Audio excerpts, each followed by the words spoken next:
पूजा, जिसकी अभी अभी शादी हुई है, अपनी आंखों में नई नवेली दुल्हन के हजार सपने सजाए अपने ससुराल की दहलीज पार करती है। लेकिन शादी की पहली ही रात उसके साथ कुछ ऐसा घटित होता है जो उसकी रूह तक को कपा देता है। एक ऐसा भयानक सच जिसकी उसने कभी अपनी सबसे डरावनी कल्पनाओं में भी उम्मीद नहीं की थी। सहमी और टूटी हुई पूजा जब अपनी आखिरी उम्मीद अपनी जेठानी कमलेश के पास हिम्मत जुटाकर अपना दर्द बयां करने जाती है तो सांत्वना के बजाय उसे इनाम में मिलता है चेहरे पर एक जोरदार थप्पड़। पूजा जमीन पर गिरकर बिलक बिलक कर रोने लगती है। आखिर एक नई नवेली दुल्हन के साथ इतना बड़ा धोखा और जुल्म क्यों हुआ? ये कहानी आपको झकझोर कर रख देगी और अंत में एक बहुत गहरी सीख भी देकर जाएगी। लेकिन इस खौफनाक रात तक बात कैसे पहुंची? इसके लिए हमें कहानी के पन्नों को थोड़ा पीछे पलटना होगा। कहानी की असल धुरी है कमलेश। कमलेश एक जिम्मेदार गृहिणी है जो एक भरे पूरे परिवार को संभालती है। उसके परिवार में उसका पति, एक छोटी बेटी, सास, ससुर, एक खामोश दादी और उसका देवर अरुण है। कमलेश के लिए अरुण सिर्फ एक देवर नहीं बल्कि उसके सगे बेटे से भी बढ़कर है। वक्त अपनी रफ्तार से आगे बढ़ता है। अब अरुण जवान हो चुका है और पूरा परिवार उसके लिए रिश्ता देखने जा रहा है। जिस लड़की को देखने पूरा परिवार जा रहा है उसका नाम है पूजा। इंग्लिश ऑनर्स में बीए कर चुकी पूजा अपनी बातों और आत्मविश्वास से सबका मन मोह लेती है। जब वह अपनी मीठी आवाज में एक अंग्रेजी गाना गाकर सुनाती है तो मानो पूरा परिवार उस पर फिदा हो जाता है। अरुण तो जैसे उसे देखते ही अपना दिल हार बैठता है। लेकिन इस पूरे कमरे में एक शख्स ऐसा था जिसके चेहरे पर खुशी की जगह एक उलझन थी। कमलेश को पूजा का यह मॉडर्न और बेबाक अंदाज बिल्कुल रास नहीं आता। लेकिन अरुण की खुशी और उसकी जिद के आगे कमलेश को झुकना ही पड़ता है। मन मार कर ही सही, वह इस रिश्ते के लिए हामी भर देती है। उसी दिन चट मंगनी पट ब्याह की तर्ज पर धूमधाम से रिंग सेरेमनी हो जाती है। पूजा की उंगली में अरुण के नाम की अंगूठी सज जाती है। लेकिन किसी को नहीं पता था कि यह खुशियां सिर्फ एक रात की मेहमान है। अगली सुबह कमलेश अपनी सास के साथ ऑटो से कहीं जा रही होती है। अचानक रास्ते में उनकी नज़र एक भारी भीड़ और शोर शराबे पर पड़ती है। कुछ लोग सड़कों पर विरोध प्रदर्शन कर रहे थे। तभी भीड़ के बीच कमलेश की नज़र एक ऐसे चेहरे पर पड़ती है जिसे देखकर उसके पैरों तले जमीन खिसक जाती है। वह सरेआम भड़क उठती है और हुक्म सुनाती है कि यह सब नौटंकी तुरंत बंद करो। गुस्से से आग अब बुला कमलेश आगे बढ़ती है। पूजा का हाथ झटक कर पकड़ती है और उसकी उंगली से सगाई की अंगूठी बेदर्दी से खींचकर निकाल लेती है। एक ही पल में, एक झटके में उसने वह रिश्ता तोड़ दिया जो कल ही जुड़ा था। जब कमलेश ये तूफान लेकर घर लौटती है तो घर में कोहराम मच जाता है। कमलेश का पति उसे आईना दिखाते हुए कहता है कि जो रायता तुमने बिना सोचे समझे फैलाया है उसे अब तुम्हें ही समेटना होगा। बेचारा अरुण भी लाख मिन्नतें करता है, समझाने की कोशिश करता है कि पूजा की सोच गलत नहीं है। लेकिन कमलेश अपने गुरूर में अंधी हो चुकी थी। उसके कानों पर जू तक नहीं रेंगती और वह किसी की एक नहीं सुनती। कुछ देर बाद कहानी में एक खूबसूरत और जज्बाती मोड़ आता है। अपने रिश्ते को बचाने और अपनी बात समझाने के लिए पूजा खुद कमलेश के पास पहुंचती है।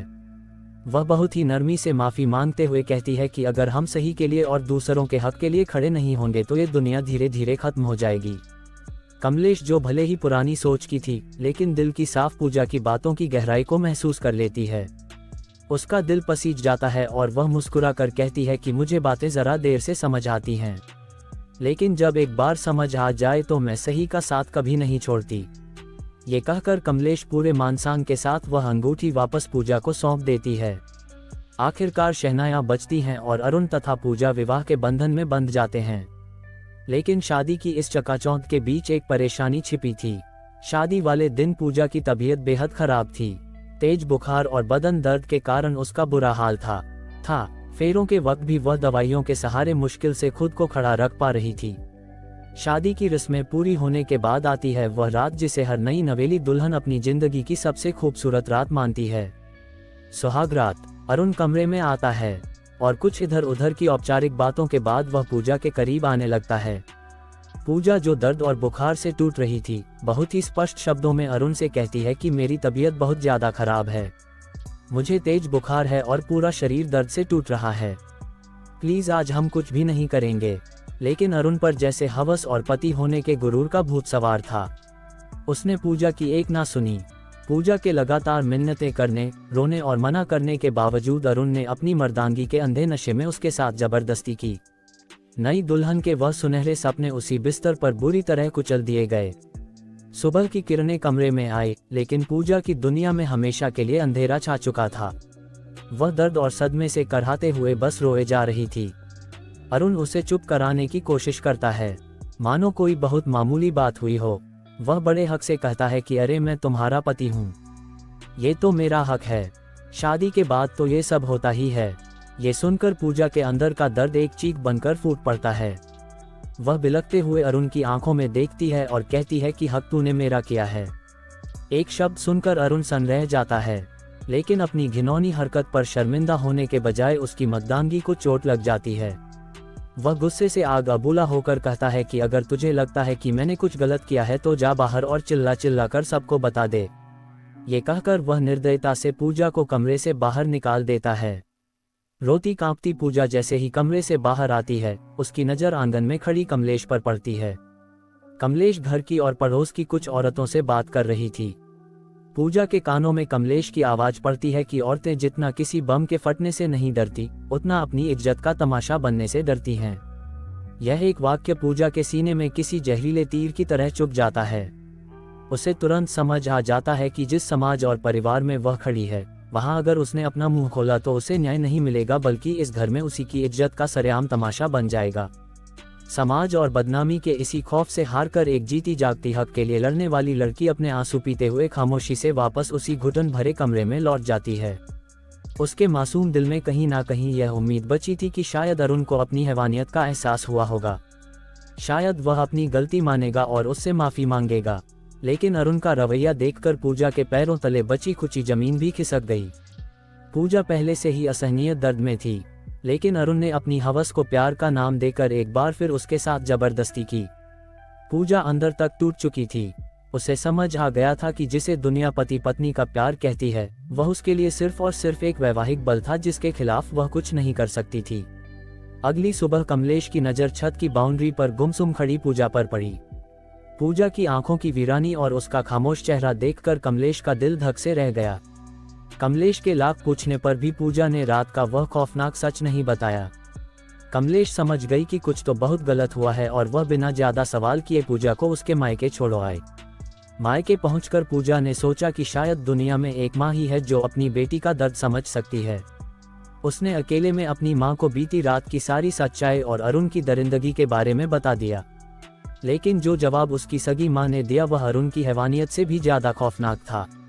माँ ने उसे सीने से लगाने के बजाय समझाते हुए कहा कि पति पत्नी के बीच ये सब तो होता ही है, शादी की है तो ये सब तो निभाना ही पड़ेगा, इसमें ना कहने वाली क्या बात थी, इसी से तो परिवार और वंश आगे बढ़ता है। अपनी ही माँ के मुंह से यह शब्द सुनकर पूजा सन रह गई। रही सही कसर माँ ने इमोशनल ब्लैकमेल करके पूरी कर दी। घर की गरीबी का वास्ता देते हुए उसने पूजा को तुरंत ससुराल वापस लौटने का हुक्म दिया और धमकी दी कि अगर वह वापस नहीं गई तो वह अपनी नस काट कर जान दे देगी। अपनों से मिले इस धोखे के बाद बेचारी पूजा के पास कोई रास्ता नहीं बचा था। वह एक जिंदा लाश की तरह कमलेश के साथ वापस लौटने लगी। सफर के दौरान एक जगह वॉशरूम जाने के बहाने पूजा ऑटो से उतरी। यह उसकी जिंदगी का सबसे बड़ा फैसला था। उसने पीछे मुड़कर नहीं देखा और वहां से चुपचाप भाग निकली।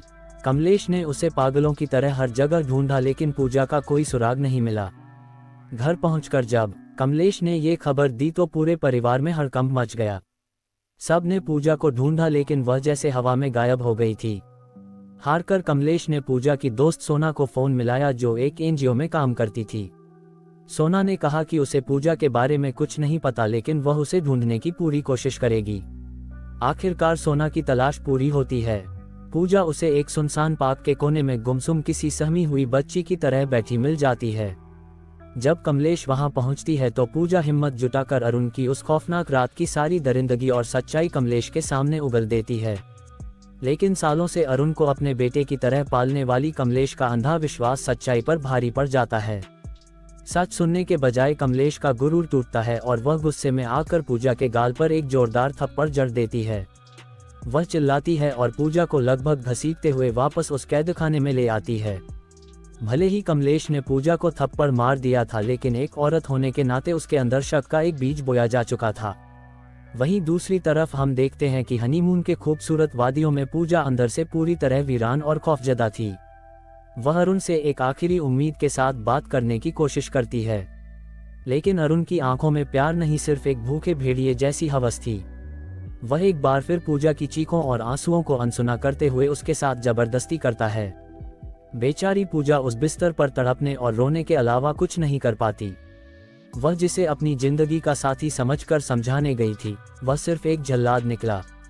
पूजा को उस रात पूरी तरह समझ आ गया था कि अरुण की नज़रों में वह कोई पत्नी या प्यार नहीं, बस उसकी हवस मिटाने का एक बेजान जरिया भर थी। पूजा की जिंदगी एक जीते जागते नर्क में बदल चुकी। एक रात खौफ से कांपती पूजा खुद को बाथरूम में बंद कर लेती है। बाहर से अरुण दरवाजे को पीटते हुए उसे बाहर आने का हुक्म देता है।